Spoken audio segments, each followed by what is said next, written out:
And again, thank you to PepsiCo to help us celebrate these kinds of successes in an American dream story, in an American dream industry. I'd like to now introduce Steve Dolinsky, the moderator for today's panel. If the James Beard Awards recognize the best of food industry, then Steve Dolinsky is certainly the nation's premier TV and radio food broadcaster. He has won 12 James Beard Awards for his TV and radio work since 1995. As the food reporter for ABC7 right here in Chicago, Steve has a devoted following from foodies across Chicago and beyond. His viewers tune in religiously for his 2-minute Hungry Hound TV segments and come back every Saturday for his hour-long Hungry Hound radio show that features guests from around the food and wine world. You may have heard Steve on the Chicago outlet for NPR or on Public Radio International's The World. Or you might have seen him as host for 8 years of Good Eating on the Tribune Company's cable news channel. He's written about restaurants, chefs, and the Chicago food scene for websites and magazines. There's hardly a more qualified observer and reporter on the news of the entire food and beverage world, with a big focus on restaurants and food service. Ladies and gentlemen, please welcome Steve Dolinsky.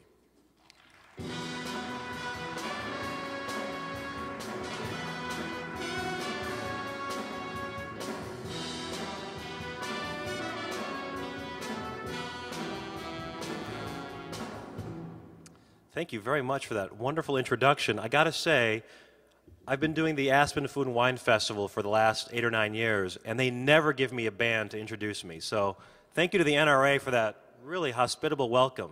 In fact, maybe I'll make ABC do that for me next time I come on the air. Really wonderful.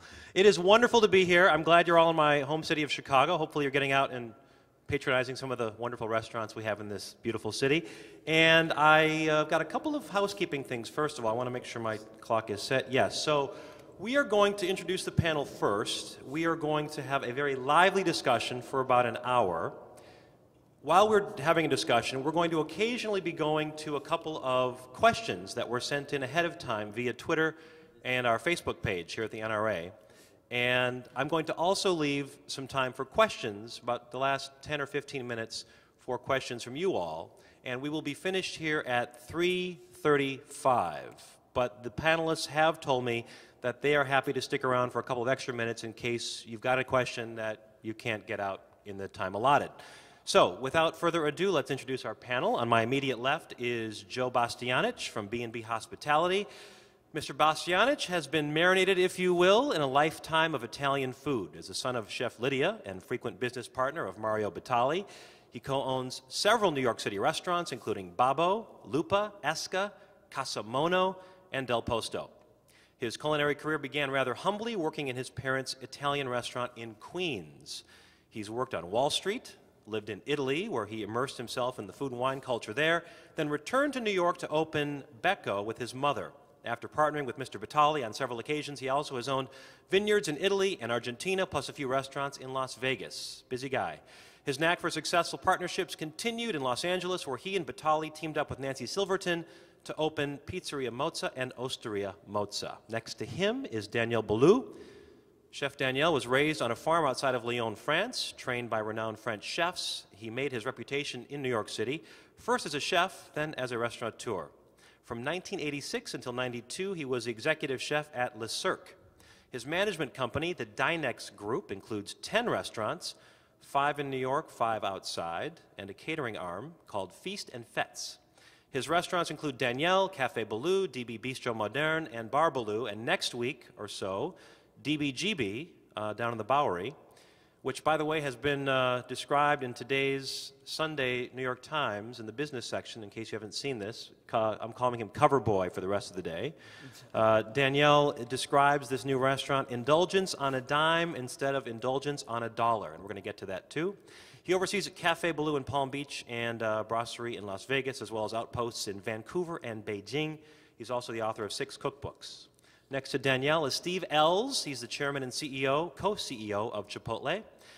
Steve founded Chipotle in 1993. Prior to launching the brand, he worked for 2 years at Star's Restaurant in San Francisco. He graduated from the University of Colorado with a degree in art history and is a graduate of the CIA. The goal at the very beginning was to demonstrate that food served fast didn't have to be a traditional fast food experience. With a focus on high-quality ingredients, classic cooking methods, and distinctive interior design, the category most associated with the brand is now called fast casual. More than 800 restaurants later, the company's mission is still to source food with integrity, including naturally raised meats, organically grown produce, and sustainably grown ingredients. Next to Steve is Damian Mogavero, CEO and founder of Avero. Fast Company magazine called him the right-brain foodie coexisting happily with the left-brain MBA. A former Wall Street investment banker, Mogavero eventually moved into the role of CFO for a New York City-based restaurant group where he witnessed his chefs and managers not having the necessary tools to run their operations efficiently. Damian recognized that the restaurant industry needed a tool that could empower food and beverage operators to save time, drive profitability, and improve hospitality to their guests. Avero was founded in 1999 and has since grown to support 10,000 plus users across 5 countries. A childhood hobby of collecting baseball cards and comparing players' averages evolved into Avero's scorecards for evaluating server productivity. Today, Avero hospitality specialists analyze $8 billion annually in food and beverage data to generate about $150 million in incremental client profits for restaurants, hotels, and casinos worldwide. And last but certainly not least, Sally Smith, President and CEO of Buffalo Wild Wings. Sally was born in South Dakota, raised in North Dakota, and studied business and accounting in college. She spent 4 years at KPMG Pete Marwick before heading to Miracle Ear Hearing and Aid Centers. After 11 years there, she moved to Buffalo Wild Wings to become the CFO and eventual the CEO, which is now a Minneapolis-based company. She led the company throughout its IPO in 2003 and now includes more than 580 restaurants across 40 states. The company provides quick casual dining service, specializing in buffalo-style chicken wings and 14 signature sauces. Their plans are to open 75 to 80 new stores each year, with 15% annual unit growth as a target. Please welcome our fantastic panel.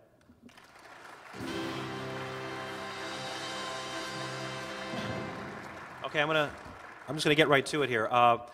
We're all wondering, what the next thing is going to be. And as I was planning this panel, I felt a lot like Bob Schieffer as we were going to be facing the nation, because we are in essence facing a nation of restaurateurs all wondering what the hell happened last year, what's happening right now, and how can we grow into the next year and beyond. So one of the things that caught my eye when I was doing the research, Steve Ells, was your company decided in the fourth quarter to actually raise some prices, about 6%. And how has that gone? How has that experiment been, and what's going on right now here in the second quarter? Sure. Well, in order to put that in context, you have to understand a little bit about our larger mission. Do you think this is me with the feedback? Or? I'm not sure, but hopefully the AV folks are working on that. There Great. is a little bit of feedback. So to put it in context, you have to understand a little bit of the history of the company. And when I started the first restaurant, of course I was buying fresh food, whole foods, and preparing everything on site. And certainly today we still buy fresh foods. But along the way we realized that fresh wasn't enough anymore, that we needed to know where the food came from and how it was raised and the effect on the independent family farmer and on the animals and ultimately on the taste of the food and its nutritional quality. And so we started what we call food with integrity by sourcing the very best ingredients. And these ingredients cost more.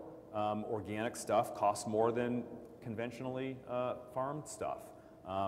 Pork that's free-ranging costs more than the kind that is raised in confinement that causes so many problems and doesn't taste very good at the same time.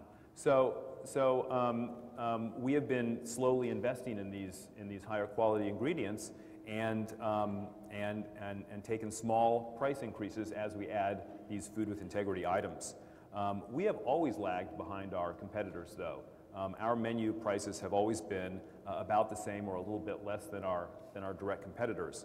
In order to preserve margins, we took a modest price increase, and the timing wasn't perfect, obviously. The timing of that price increase with the economic downturn is not perfect, but we did it anyway, and